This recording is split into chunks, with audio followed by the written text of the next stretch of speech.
যখন একজন আত্মমুগ্ধ ব্যক্তি বুঝতে পারে যে সে জিততে পারবে না, তখন সে আপনার চরিত্রকে আক্রমণ করে। আত্মমুগ্ধ ব্যক্তিরা নিয়ন্ত্রণ এবং নিজেদের কি সঠিক কি হিসেবে দেখতে পছন্দ করে। তাদের সাথে তর্কের উদ্দেশ্য খুব কমই কোনো সমাধান খুঁজে বের করা বা বোঝাপড়ায় পৌঁছানো যায়। এর উদ্দেশ্য হল ক্ষমতা বজায় রাখা এবং নিজেদের শ্রেষ্ঠ প্রমাণ করা। যে মুহূর্তে একজন আত্মমুগ্ধ ব্যক্তি বুঝতে পারে যে সে জিততে পারবে না, তার মনোযোগ অন্যদিকে চলে যায়।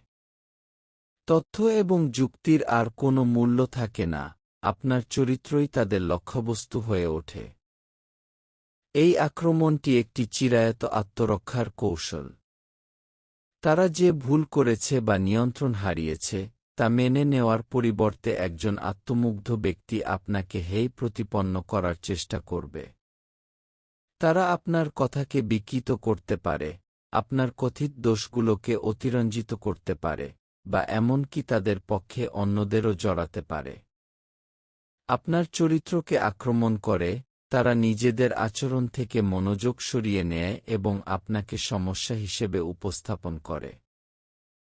যার উপর এটি প্রয়োগ করা হয়, তার জন্য এটি বিভ্রান্তিকর এবং বেদনাদায়ক হতে পারে। এর লক্ষ্য হল সন্দেহ, লজ্জা বা অপরাধবোধ জাগিয়ে তোলা। এই ধরনটি চেনা অত্যন্ত গুরুত্বপূর্ণ।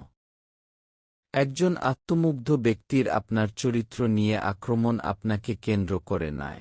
এটা তাদের নিয়ন্ত্রণ বজায় রাখা এবং নিজেদের অহং রক্ষা করার প্রয়োজনের সাথে সম্পর্কিত। এটা বুঝতে পারলে আপনি নিজেকে গুটিয়ে নিতে, নিজের সীমা বজায় রাখতে এবং অপ্রয়োজনীয় সংঘাতে জড়িয়ে পড়া এড়াতে পারবেন।